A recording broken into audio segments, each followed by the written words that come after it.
As the Senate continues to recover from the rift between Senator Akpoti Uduaghan and the Senate President Godswill Akpabio, some senators have vowed not to let the rift divert their attention in ensuring that the dividends of democracy are felt by the people. No fewer than 3,500 persons benefited from the empowerment program facilitated by Senator Saliu Mustapha. The senator represents Kwara Central Senatorial District at the National Assembly and the Senate Committee Chairman on Agriculture. It's about giving back to the people, and I've derived whatever I'm doing from the Commander-in-Chief, our President Bola Ahmed Tinubu, who have said that we must produce what we eat and eat what we produce. And like the Minister said, he's the champion of the renewed hope for food security. So for me, I have found myself in the Agricultural Committee and I chair it. I want to see that whatever I do, from the stage of planting down to processing and the value addition that we said, that is all I'm doing, even down to transportation and preservation, so as to be able to add value. And at the end of the day, this will have its own consequential, impact on the GDP of our people. Agriculture is sine qua non to the survival of every society. It is that underpinning the foundation of every society, because without food, no life. And it is a kind of program of this administration of the Renew Hope agenda of Mr. President to provide food for all. And no wonder he decided to pick, the Senate decided to pick Saliu Mustapha, because we know he's an astounding legislator, an outstanding person who has been in the leadership circle of this country, being a party leader, so he knows all. These things are very difficult. It is because of the determination and commitment of the distinguished senator and also my chairman of the Committee on Agriculture to produce such a marvelous array of equipments that we have seen. So we want them to value those, whether it is tractors or machines or processing machines, to value it so that they can be be beneficial not only to themselves but to the community and also to future generations. What is unique about this is that materials are not just being distributed. The beneficiaries have been trained in entrepreneurship and also the necessary skill to ensure that these materials are put into use. Joining us now on the show is Senator Saliu Mustapha, Senator representing Kwara Central Senatorial District at the National Assembly and the Chairman Committee on Agriculture. Good morning and welcome to the Morning Show. Good morning, Ayo, and good morning, Dr. Ruben. Good morning, Rufai. Morning, sir. Well, Senator, first, let's congratulate you on the event you had in Kwara State, I think February 28th. Alubarika Empowerment 1.0. Yes. Good idea. We see many senators doing this, empowering the people, 3,000 members of your constituency and all of that. But my own concern is this. How is it connected to the larger program that they have at the Federal Ministry of Agriculture under Minister Kyari about the agri projections of the federal government of Nigeria? And then also what the governor in Kwara State is doing. Because we see a lot of isolated events, media bliss, ministers, senators, each person just doing his own. I think to get into the framework of the APC program on agriculture, what is the level of coordination, beyond each person just doing his own in silos?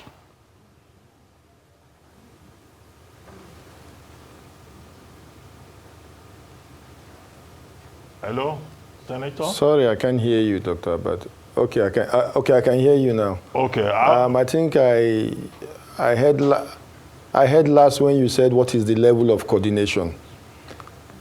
Well, like I said, good morning all.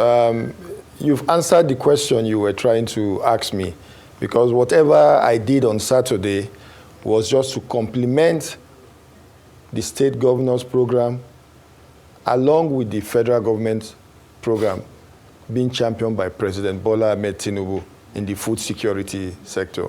The only addition we had to this is we made sure all our beneficiaries had some form of training, either in skill acquisition or in business entrepreneurship. So it's a very straightforward answer. This is just to complement so that we have a unified program. And with a unified program, you can easily see the results. Okay, so the money is not coming from you. It's coming from state government and federal government. It's not like it's a personal project. Is that what you're saying? 80% of it is 80% of it is my constituency project. Why, of course, you get to a certain stage that because of your passion, you will be forced to put in your own personal fund, which I've done. And for me, it is whatever will move my constituency forward. All right, let's talk numbers, sir. In terms of beneficiaries, because we would like to know, you've talked about tailoring, and I see some tractors there, empowerment of farmers. What are the numbers of people that you were able to provide for in your constituency? And then as part of that, as a committee, is there a drive to also help other senators replicate this in their own communities as part of the efforts to support the efforts of the presidency? Yeah, in terms of number, we targeted 3,000 people. And what we did was that we went through some of the associations, like the tailoring section of it, or like the tailors. We went through their association. They were able to provide names and number of certain people they wanted us to train, because we didn't want to just give you a tailoring machine, and at the end of the day, you don't value it, you sell it in the market or just sell it at a discounted rate. But for somebody who has undergone maybe a month, 2 months, 3 months, depends on your level of skill. If you have undergone such training, you will value whatever is given to you. So in terms of numbers, we targeted 3,000. And in terms of replicating this same program to other senators, well, for me, I'm only doing what my commander-in-chief is doing by also complementing the renewed hope in food security. In the other areas that does not have to do with agriculture, like the transformers we provided, the tricycle, some of them, it's a value chain we're trying to build. Senators will decide what they want to do based on their peculiarity of needs in their constituency. But like this Deputy Senate President said, agriculture is what we cannot do away with. Everybody must eat. So I expect so many people, I expect almost everybody will do one thing or the other in their constituency in order to promote and boost our agricultural sector. Okay, Senator Saliu, I'd like to say God bless you. Thank you for your work for humanity. Thank you. And thank you for your charity. But I love full disclosure. I am happy that you have said 80% of this was your constituency project money. How much was that constituency project that was 80%? And how much was the remaining 20% that you spent on it? Did you get donations? Did you get partners? What was their involvement? Can you give us the total cost breakdown? That's number one. Number two, as regards the Natasha issue, I am just getting an update as regards the hearing they want to do. And you can comment about this as a senator. That actually, there's a court order, there's a stay of execution that was gotten on the 3rd of March, saying that the process of Natasha appearing at the Senate Ethics Committee should be stalled. I don't know, maybe people have been informed in the Senate, because I just got it now. If the Ethics Committee person was still here, I'll have asked him. I don't know, what's your take generally on this Natasha issue? But the first question, can you give us a break? How much is the 80% of your constituency money and the 20% of your money that you spent? Did you get donors? Did you get help? Can you just give us the breakdown, the numbers? God bless you, sir. Yeah, thank you, Rufai. As a senator, you belong to several committees. And what I did is, if I tell you I have a total breakdown here, I might be quoting wrong figures. So I don't want to be caught with certain information that tomorrow somebody will use against me. I don't have the total rundown, but let me just give you a brief explanation how I came about this. As the chairman of the committee, whatever percent of the constituency allowance that was given, I made sure I dedicated it to some of the equipment you saw there. And like the cassava processing plant, it was locally produced here by NCAM. The rice mill we bought, the tractors I bought, and I partly funded it too.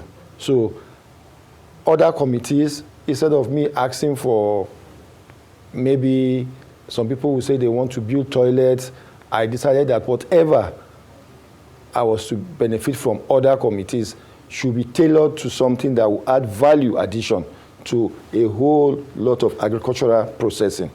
So like the freezers is for our market women who mostly are in the areas of selling perishables.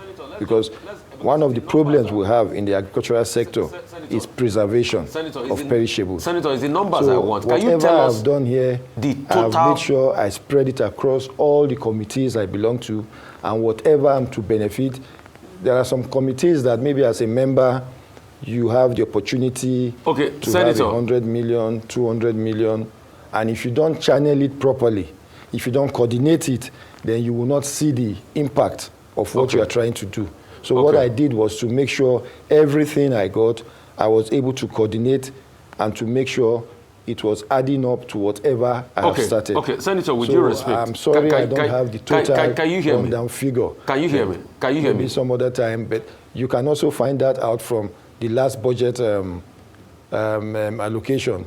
You'll be able to see a lot of the breakdowns of anything you see that goes to Kwara Central that is from the Senate. That should be my project. That's one. Then secondly, on the issue of the Natasha issue, to be very honest, I would not want to discuss any personal opinion on that now, because like you said now, it's in court. There are court cases already. And more importantly, the ethics committee is sitting on it. The ethics committee will be given the opportunity to look into the whole matter and see how they de-escalate this whole issue. For me, the most important thing is the sanctity of the institution. We'll try to get back to the senator, but I think also for the sake of transparency, it's only best the senator, and these were the things, if that the line had not broken, if we didn't have a technical challenge, these were the things I would have asked the senator. For the sake of transparency, we need to know how much was the total project cost, how much, it cost the government to be able to do this, what is its constituency allowance, how much it puts there. We need to have a breakdown. And like I said about the Natasha matter, I'm just saying this to put it out there so that it's on record, as there's already a court process. She had gone to court. So anything the ethics committee is doing today, since the matter is already, a motion has been filed in court, I'm not sure it should be able to go on again, and which are based on the facts of the matter. I would have wanted the senator to be here so I can ask him precisely about the cost of this project. Anyway, the senator made a very interesting point about channeling funds. He doesn't have data about how much was spent. He doesn't know the cost of those tractors. He doesn't know the cost of those bags of rice or whatever they were there. But funds have been channeled. So they do a good job of channeling funds. That's good information enough, I think, for us.